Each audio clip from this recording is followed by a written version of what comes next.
Hello, it's Alex and welcome to Hey Little Thrifter. Today I'm going to be talking about all of the books I read in January, and I had a good reading month. Everything I read I rated at least 3 stars, so I'm pretty happy with that. And I read a few horror novels, I read one non-fiction book and also a couple of graphic novels. And I actually started off the year with a 5-star read, and that was Bad Brains by Kathe Koja. This was originally published in 1992. It's a horror novel, and it was her second published novel after The Cipher, which I read last year and absolutely loved. It was one of my favourite books of the year, so I was really excited to read more of her work. Bad Brains is about a guy called Austin. He is a painter, and after an accident he ends up in hospital. He suffers from seizures and visions, and these visions lead him on a road trip to try and find a cure. And I won't say too much more about it. I have got a separate review video all about this book, so I'll leave that linked below if you want to check it out. But yeah, I absolutely love this one. Her writing is incredible, it's really unique and poetic, and I loved every minute of it. So yeah, this was a fantastic horror novel. Highly recommend. I gave it 5 stars. Next I read The Thief of Always by Clive Barker. And this one is described as a magical book for readers of all ages, but I think it's mostly aimed at children. I'm guessing around the ages of 10 to 12, something like that. Don't know if there's really a specific age range, but that's what it felt like when I was reading it. And this is about a boy who complains how bored he is, and one day this mysterious character comes into his room and takes him away to somewhere called the Holiday House, promising that he'll never be bored there. And the Holiday House starts off every day with spring and goes through all the seasons, and each evening it's Christmas and they all get presents. This seems to be a lot of people's favourite Clive Barker book, so I was really looking forward to reading it. And while I did enjoy it, I didn't enjoy it as much as I thought I might. I feel like it's a book that, had I read it when I was younger, maybe at more the, intended audience age, I would have enjoyed it a whole lot more. I think I would have really connected with it more. Whereas reading it as an adult, I didn't really connect with the characters or the story, and I enjoyed a lot of the elements in it. It does get a little bit dark in places. So this was a good read overall for me. I gave it 3 stars, and this does have illustrations by Clive Barker all throughout the book, which was really cool, and I really enjoyed those. Next up I read a couple of graphic novels that I borrowed from the library. First up was Black Magick Volume 1 by Greg Rucka and Nicola. This is about a female cop who is also a witch, and I really liked the art style in this one. Really lovely and watercolour-esque, and the story itself was quite interesting. I feel like Volume 1 there was a lot of setup for the characters and the storyline, and so by the end of it it felt like we were just getting going, but I'm not sure it really grabbed me enough to keep going, if that makes sense. It was good, I enjoyed it, but I don't know if I'm going to bother carrying on with the series. I ended up giving it 3 stars. If you have read it and read more of the series, let me know if you think I should keep going with it. And then I read Volume 1 of The Black Monday Murders by Jonathan Hickman, Tomm and Michael Garland. The premise of this story is about the financial institutions around the world and Wall Street, etc. are orchestrated by occult powers. And I do like an occult theme, so I was intrigued by this one. And again, I liked it, but it didn't grab me enough to really want to continue with the series, unfortunately. The art style was okay, the storyline was also okay. Definitely a bit more of the financial side of things than the occult side of things for my liking. and also there were a lot of characters, a lot of time periods. The story seemed very complicated, and yeah, I'm not sure it really pulled me in enough to keep going. But let me know if you've read this one too and if you think I should keep going. I gave this one 3 stars. Next I read a non-fiction book, and this was From Here to Eternity, Travelling the World to Find the Good Death by Doughty. And Doughty is a bit of a YouTube and booktube favourite. She has her own YouTube channel, Ask a Mortician, and she's had 2 books published all about her work within the death industry. This one is her 2nd book, and it's all about her travelling to different places around the world and looking into different death cultures in different places. And this is one I've been wanting to read for a while. I haven't actually read her 1st book, but the content of this one interested me a little bit more, and I thought it was really good. I really liked her writing style. It's very personable, if a writing style can be personable, very likeable and engaging.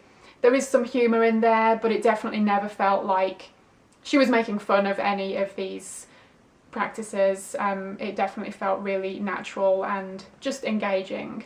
Overall, I found the content really interesting and well written, and yeah, I think my only criticisms would be that I would have liked it to be longer. It did feel quite short.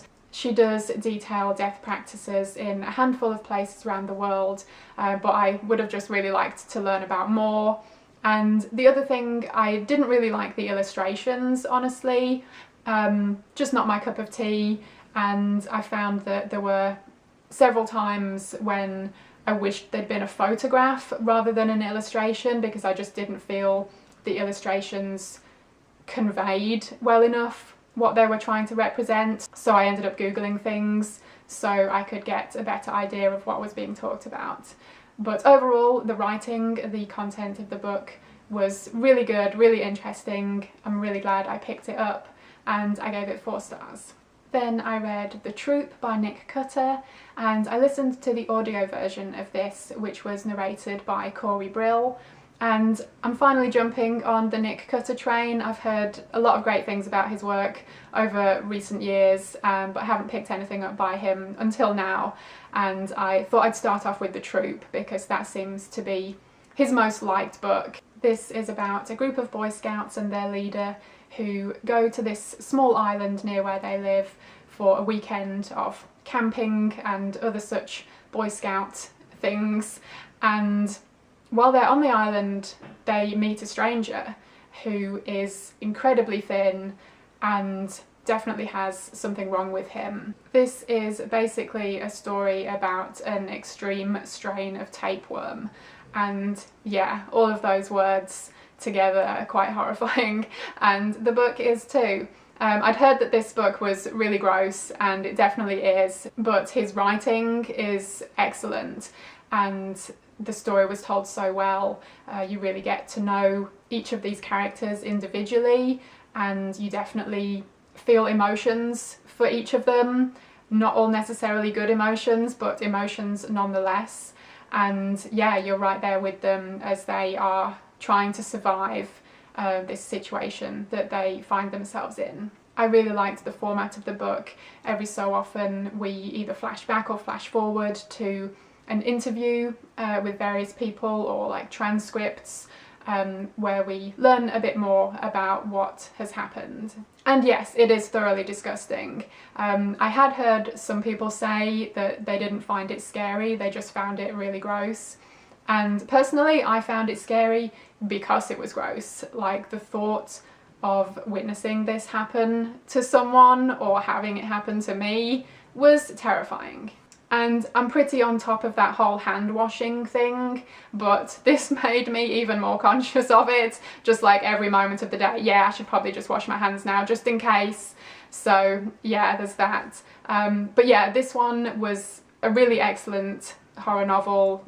Definitely recommend it. I thought the narrator did an excellent job. I do have a hard time with some audiobooks. If I don't mesh with the narrator, I just can't get on with it. but this one really worked for me. I thought he did a great job. So yeah, I highly recommend this one too if you haven't read it yet. If you have read any more Nick Cutter and you think there's another one of his that I should read next, do let me know. And yeah, I gave this one 4 stars. Next up, I read Headhunter by Michael Slade.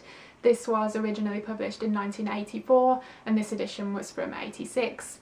And this is about a serial killer who is targeting women in Vancouver, Canada, and is decapitating them. So we are following the police investigation into this, and the story is multi-layered. We have a lot of elements going on, a lot of different characters and different time periods, but I thought it was all excellently done, really well weaved together, and I thought it all came together at the end really well. There is a lot of detail and it is a bit of a slow build. You know, it's not a very slim story. There's a lot going on, but I never felt bored at any point. It definitely kept me interested and intrigued.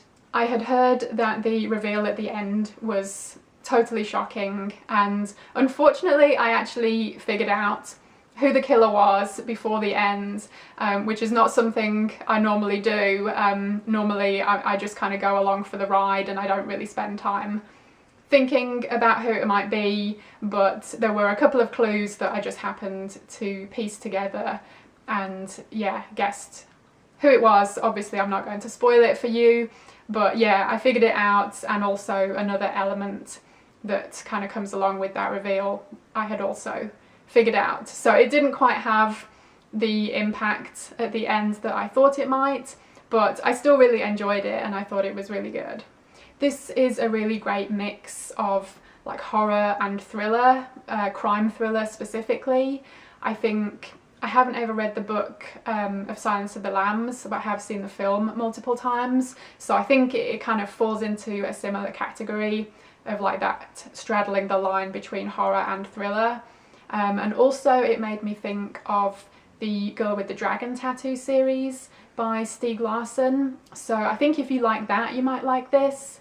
I thought there were some similarities in the sense that the Girl with the Dragon Tattoo series has, you know, a lot of moving parts and he goes into a lot of detail about things, maybe goes off on various tangents, but it, you know, it's all relevant and it all comes together at the end. So I think if you liked that series, you might like this too. So as you can probably tell from the basic premise, this book does get quite brutal. There's violence, there's sexual content, it goes there. There are unfortunately some tone deafness of the time period, things that, you know, really wouldn't fly today, but I didn't feel it was necessarily malicious. I think it was just unfortunately of the time period. But yeah, overall I really liked this one and I gave it 4 stars. And interestingly, Michael Slade is actually a pseudonym. It says in the back here that Michael Slade is the pen name of J. Clark, John Banks and Richard Covell, 3 Vancouver lawyers who specialise in the field of criminal insanity. So I thought that was really interesting, and yeah, I definitely want to check out more of the books in this series. And also I absolutely love this cover. It's just super disturbing and just, I don't know, I love the creativity of it. I think it's great. Next I read This Dreaming Isle, which is an anthology of folk horror stories, all by British authors, and I was sent a copy of this by the publisher Unsung Stories, so thank you to them. And folk horror is definitely one of my favourite subgenres within horror film. Films like The Wicker Man, which is a really famous one, and Blood on Satan's Claw, which is a bit lesser known, but if you're a fan of folk horror you would know about it. That one was one I saw at an early-ish age and definitely left an impression on me. I highly recommend it if you haven't seen it.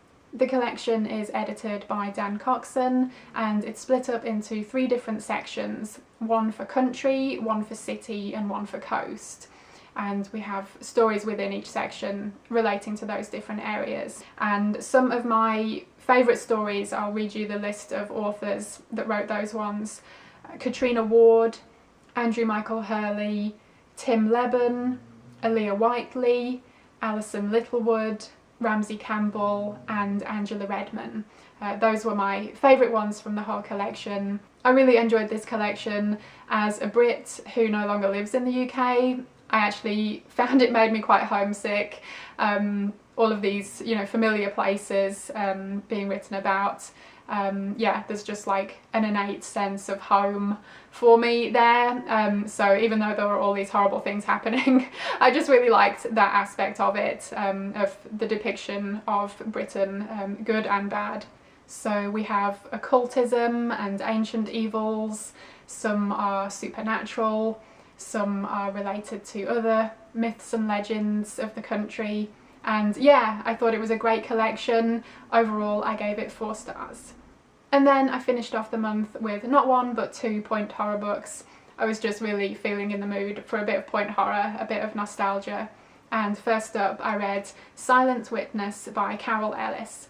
And I really liked this one. I really liked the story. This is definitely one of the more, I guess, realistic or believable stories. It definitely felt like something that could happen. A lot of the other books in the series are, you know, a bit more schlocky or maybe have supernatural elements, but this one definitely felt kind of grounded in reality. So this story is following Lucy.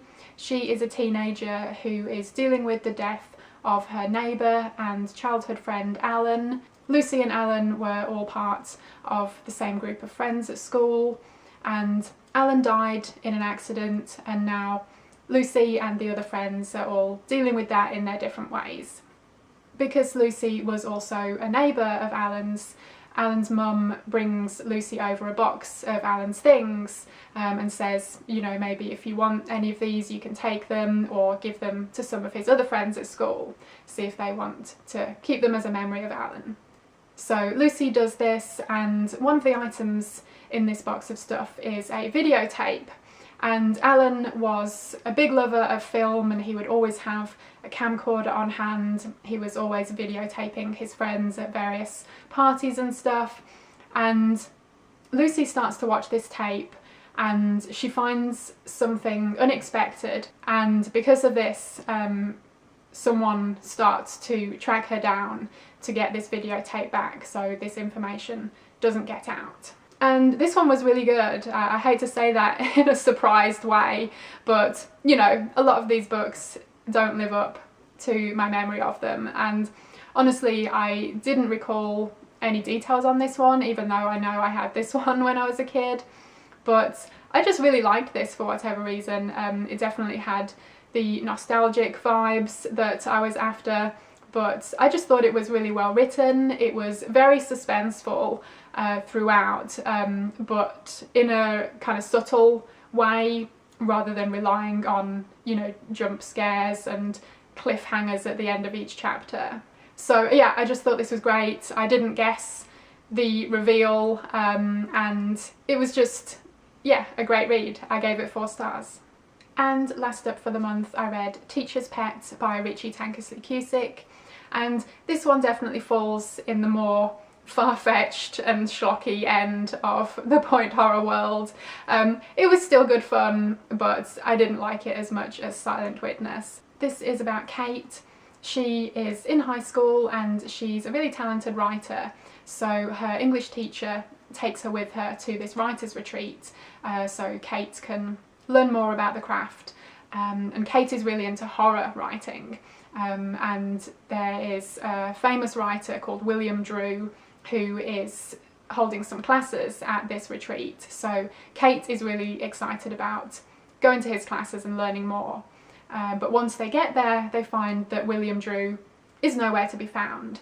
And that is just the first of many strange goings on at this place. Kate soon makes a couple of friends who are her own age. They are working in the kitchen at this conference, and they become her allies throughout this whole event. There are also a couple of love interests. Of course, it wouldn't be a point horror book without that. But she also seems to have made an enemy, and someone seems to be out to get her. This one was a bit of a strange one, honestly. I didn't get into it as much as I thought I would. It did feel like it had like a slightly more adult feel to it. Most of the point horror books are set, you know, at high school, so it definitely feels like you're reading about a teenager. But because this was set at a writers' conference, you know, it took you out of that kind of school-based world, so it had a different tone to the whole thing. There's also a scene where Kate and another girl go skinny dipping, and not that that's particularly risque, but within point horror it kind of is. There were also a couple of quite questionable romantic moments. Yeah, I won't say exactly what they were in case you want to read it. I wouldn't want to spoil it for you, but yeah, they were definitely rather questionable. I didn't guess the twist at the end and the reveal. It was a bit wacky, I'll admit, but yeah, I kind of liked it. It did kind of wrap up quite nicely, as all point horror books do. Yeah, overall it was okay, it was a fun read, and I gave it 3 stars. So that was everything I read in January. Let me know if you read any of these and tell me what you thought, or let me know if you read anything good recently. Thank you ever so much for watching. I hope you enjoyed it, and hopefully I will see you again in my next video.